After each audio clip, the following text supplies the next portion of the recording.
You have tuned into the BearDown Corner with your host, Sergeant Holio. Hey everybody, this is the BearDown Corner. I'm your host, Sergeant Holio, and we're going to get you caught up on Week 11 action here, right now. Thursday, we had the Jets going into New England, where, once again, Justin Fields didn't fare very well against what is a good defense in New England, and they showed exactly why they are tops of the AFC right now, only with Denver, who are they in competition for the number one seed. Currently leading their division, New England handled business 27-14. Drake May went 25 of 34 for 281 yards, one touchdown. That touchdown going to the second counterpart of this little thing, Travion Henderson, once again with a 3-touchdown performance, 5 catches, 31 yards, 1 touchdown, and 62 on the ground. Good pickup in the second round when they drafted this kid. They're now getting to feature him a little bit more. I don't know if it's going to really be much of a running back by committee in the backfield at this point, the way he's been playing. Good for New England. Now, Washington went over with Miami to Madrid for the final international game of the season in the Sunday early morning slate, and it didn't disappoint, I guess. It was a competitive game, right? Miami ended up having Devon Achane go for 120 yards on the ground and 5 catches for 45 yards.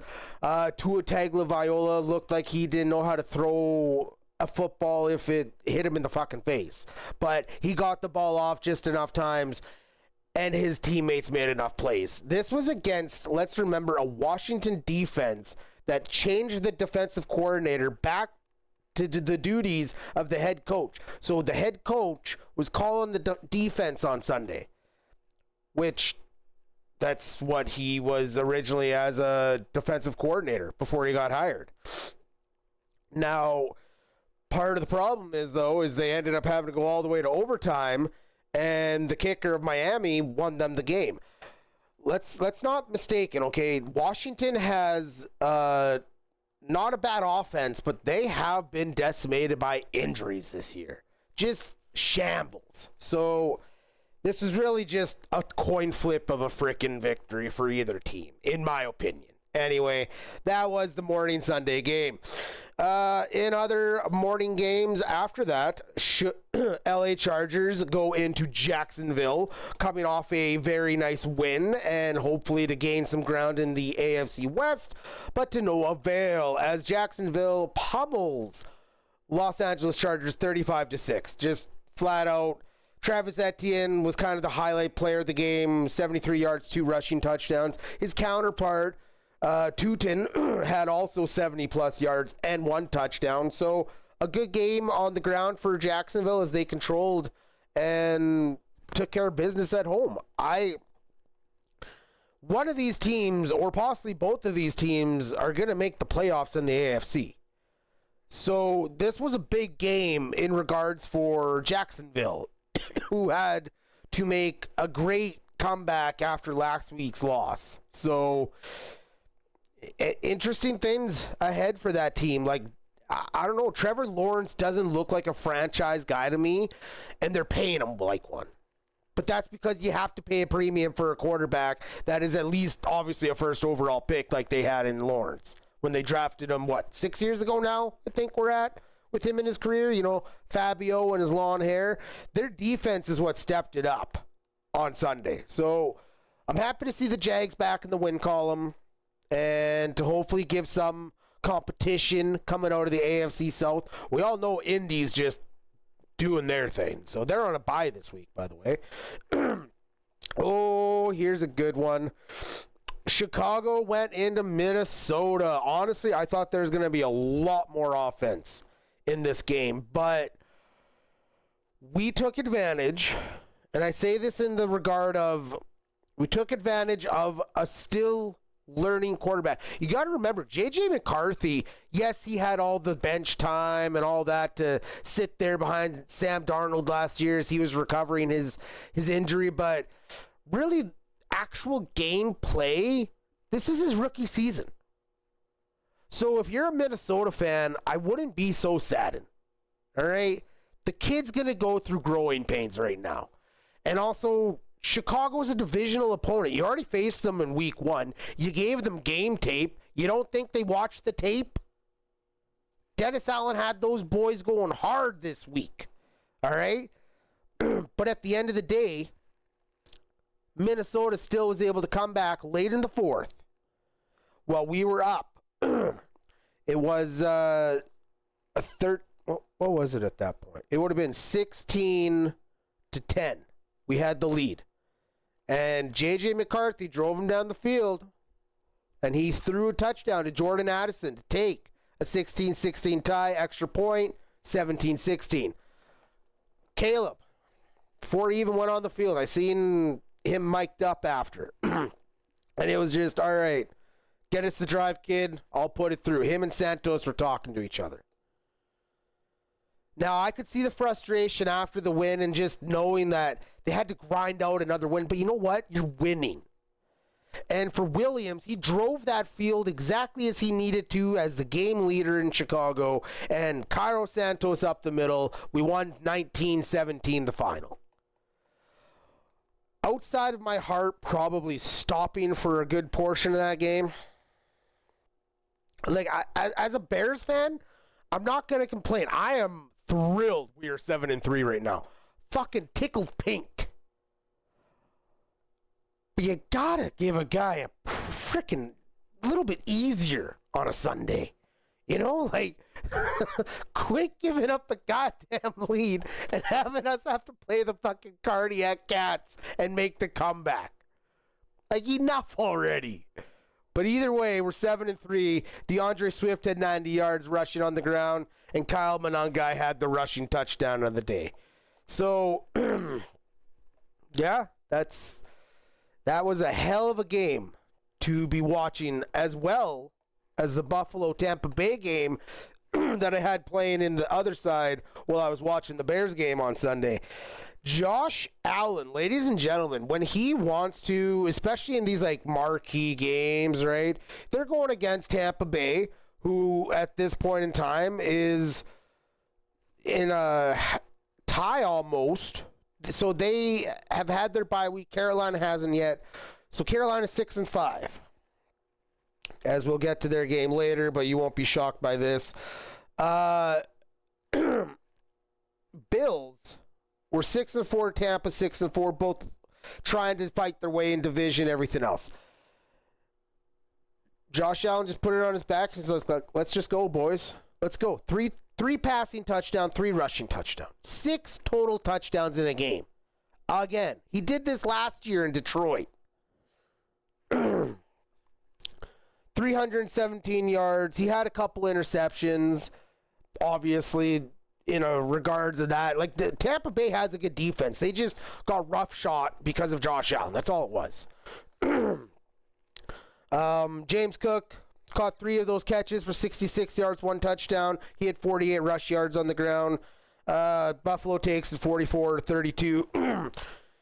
Tampa tried, like, it's not that Tampa didn't try. They obviously scored 32 points, but just there wasn't enough plays at the critical times for them to make the stops when necessary. So they're going to go back to the drawing board and figure out what they need to do for next week.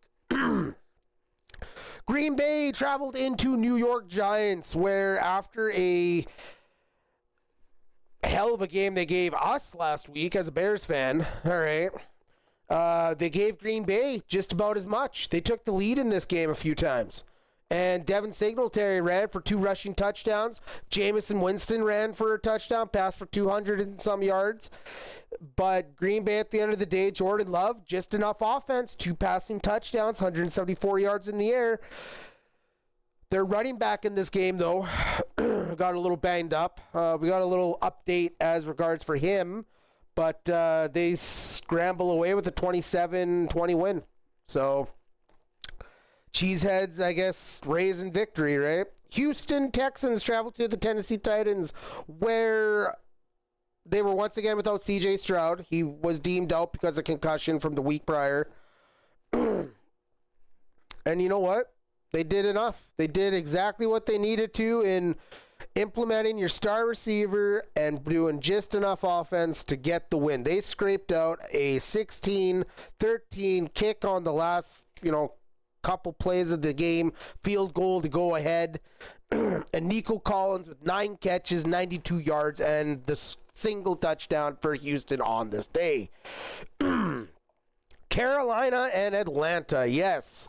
The reason we talk about this, they're now 6-5. They won 30-27 in overtime in a game that early on looked like Atlanta was going to run away with it. They went up 21-6 real early.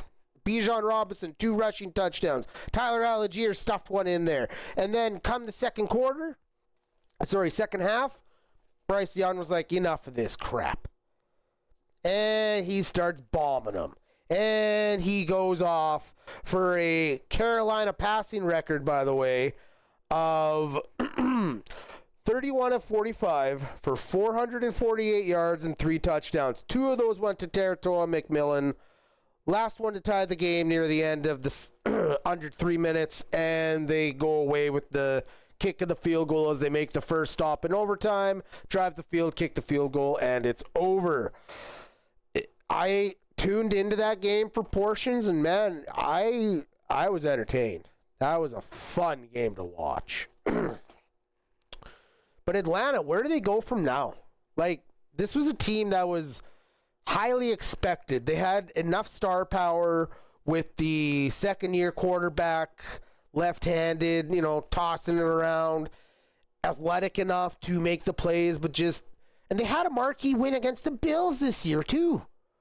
But I don't know what Atlanta has to do to get over that hump. Obviously solidify the quarterback position, but like, you're trying to develop this kid while being competitive right now. See what happens, I suppose. Cincinnati goes into Pittsburgh, where it's Unk Bowl 2, where it didn't last for long because about halfway through the game, a little bit before the end of the second, Aaron Rodgers gets pulled out as he looked to be nursing his left hand, his non-thrown hand, and it didn't look too well. But you know what, though? With backup quarterback Mason Rudolph in there, they still got the job done. And defensively, they shut down Cincinnati 34-12. Pittsburgh walks away with the victory. And Kenneth Gainwell with 7 catches, 81, and 2 touchdowns on the day, receiving for the Steelers. Jaylen Warren got a little banged up in that game too, but he's day-to-day ankle. At least that's what early reports are. 49ers go into Arizona, where they wallop the Cardinals 41-22. Just break it down nice and simple. Brock Purdy, 19-26, 200 yards, 3 touchdowns, 2 to George Kittle, 1 to Christian McCaffrey, who went 5 of 41 and 1 in his passing column, and 81 rushing yards and 2 rushing touchdowns on the day. Seattle and LA, I watched this game. That was a very fun defensive matchup to watch, because there's still enough offense that it made it a real game, right? It was a competitive game. They withheld Seattle to 4 field goals and a late touchdown in the final, where the team still rallied behind Sam Darnold after throwing 4 interceptions. He didn't get touched as much, though. Like, he got pressured, but he didn't get completely sacked. Now, Seattle, on the other hand, they did sack Matthew Stafford and hold stagnant on, just letting them gain enough yards and holding them where they had to, right? The score of 21-19 does not justify this game. Could have gone either way. It really could have. Even with Sam Darnold throwing 4 interceptions. Man, he pops off 1 touchdown. It's a whole nother ball game for this game. Because after a point, Seattle's defense just locked in. There's nothing LA could do. And kept him in the game. They drove the field to give themselves a shot on Jason Myers' foot on a 60-yard field attempt. But obviously, I think Myers is good for 55 without having to really put that oomph into it. right? But I think for Seattle fans, this isn't anything to be sad about, though. 7-3, and you have a very dominant defense and a very good offense when everything's clicking the right way. You just came up against a defense that is of equal caliber, and you could have came away with it. Really, you get that extra off slant out post freaking route at the end of the game. They go out of bounds just in time. Like there was some misplays on each side, but one play to get that extra, let's say 6 yards, whole nother story if Jason Myers has a free attempt at it. Very good game, very close game in the NFC West. Heading over to the AFC West, Kansas City and Denver were in a divisional clash where Kansas City is trying to, well, catch up, right? They were 5-4 going into that game. Well, you know what? Denver, I'm going to say, is real at this point, folks, because even Kansas City still riled off enough points. They kept it close, they kept it tight, and I think the deciding factor in this was just that Bo Nix was no turnovers committed, and he was able to move the ball 300 yards, almost 295 on the day in passing, and they just ran the ball in when the situation called for, right? They were at the goal line. Give it to McLeal, right? J.K. Dobbins is out now for the season. R.J. Harvey was giving it his all on Sunday. But, other guys stepped up. Good. It's about time. You need that depth come later in the season. Injuries or replacements or whatever the hell the case is. Denver walks away with the win 22-19 as they held on and shut down the Kansas City Chiefs, who are now 5-5, by the way, and on the outside of the playoff picture. Baltimore goes into Cleveland. I also had this game on. I did not think it was going to go the way it did. Cleveland, at multiple points in this game, had a lead. And it wasn't until finally Henry broke off for his rushing touch, his long, I think it was a 57-yard rushing touchdown or something like that, to get Baltimore, back in the lead, and then they were able to finish it off with another touchdown after that. But offensively, well, first off, Dylan Gabriel went out in this game. So we finally got to see Shedeur Sanders. I think he went 4 of 12 or some bullshit with an interception. The kid looked like shit. Now, you know what? We're not going to close the book on him. Let's see what he does next week if he does start. But,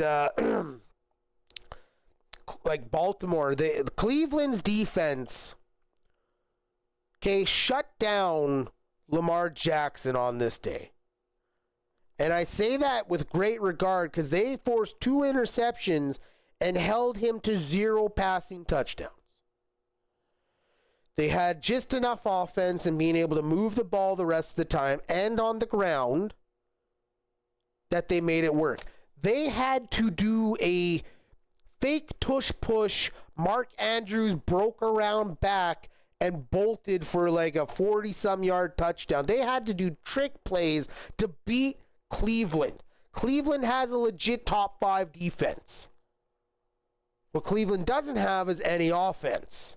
And unfortunately, even though as talented as Quishon Judkins is, he's not going to be breaking off when he's getting 8 stacks in the box. Baltimore walks away 23-16 with the victory. Derrick Henry, 103 yards and 1 touchdown on the day. Detroit goes into Philadelphia, honestly. Just another hard-fought defensive game. Held Detroit to 1 field goal, 1 touchdown with no extra or 2-point conversion done. 16-9 is the final. Philly with Jalen Hurts' touchdown helps push them ahead with 3 field goals by Brian Elliott. Dallas finishes off our Week 11 with a 33-16 win over the Las Vegas Raiders, where Dak Prescott looked good with 25 of 33 and 4 touchdowns at 268 yards thrown. George Pickens had 144 of them, and a tutty with, I believe it was 7 catches. Either way, Cowboys walk away victorious. that's it for the scores. Let's get you caught up on a little bit of the extra injuries and other news and notes. Jamar Chase. Oh, man. I seen a video of him on this. Yeah, clear as day. Spits at Jalen Ramsey. Ramsey got ejected from the game for that shit. Day later, NFL board reviews it. They deem it suspendable for 1 game. So wide receiver superstar spits on a DB, gets away with it until the next day, and now he's caught. So he is gone for this week. Atlanta quarterback Mike Penix Jr. Okay, we talked about Atlanta earlier. We'll sum it up and wrap it up as this. He's going on IR. Kirk Cousins is taking the reins for the rest of the season, and he is going to be getting a second opinion on it. But from the vast majority of the things I was reading, it sounds like it could be mild or possibly quite worse. Like a complete reconnection, everything. It could be a complete done job. They might have to completely rework his knee. So, second opinions and everything else to come. When we get more details, we'll bring that up in later podcasts. Their wide receiver, Drake London, is also out after he suffered a PCL sprain. So, he is out at least 1 week, as per the head coach, Raheem Morris. Packers running back, Josh Jacobs. He is considered day-to-day with his knee injury. Probably just has to take it easy on it, but it doesn't sound like anything too serious. Isn't expected to miss much time. Jets are to start a new quarterback at the helm for their game against the Ravens this week. That would be former Ravens quarterback Tyrod Taylor, who has also played at another magnitude of teams as well. He's going to get the start. Honestly, in his game when he played in against the Tampa Bay Buccaneers this season, he looked good. He controlled the offense. He was moving the offense good. Maybe this is how the Jets get another win. Just got to produce enough offense, right? Eagles tackle Lane Johnson is out 4 to 6 weeks with a Lisfranc sprain in his foot. So he's not being shut down for the season. He'll probably go on IR, open up the roster spot. Couple weeks before playoffs is probably most likely when I would expect to see him back. Somewhere in there. Or maybe the last game of the season, but really at that point, you might as well just have him healthy and ready for the playoffs. Steelers quarterback Aaron Rodgers, as we reported earlier, went out in that game. It's not expected to be too serious. He wasn't even ruled out in the game. He was listed as questionable. So I'm sure that they'll get it figured out, wrap some extra tape on it, take a little painkiller, ayahuasca, or whatever the hell you need to do, Mr. Rogers, and you should probably be in the game against the Bears this Sunday. And if not, well, I guess we'll see what Mason Rudolph gets with his first start of the season. And the interesting fact of the night is that Jacoby Brissett ended up breaking the NFL pass completions record in the game against Arizona, or against the 49ers, which, honestly, 47 of 57 for 452 yards, 2 touchdowns, and 2 interceptions. Damn, he kept the 49ers busy on that day. He kept them busy on Sunday. But again, not enough, as the 49ers still just did what they had to do offensively, and he was trying to play catch up the rest of the game. But as for now, that's all the time we got for now, folks. I'm Sergeant Julio. You can catch us every Tuesday morning at 6 o'clock a.m., 8 o'clock Eastern, anywhere you can listen to your podcast, and of course, YouTube. Be safe, take care, and thank you for tuning in to here at the BearDown Corner.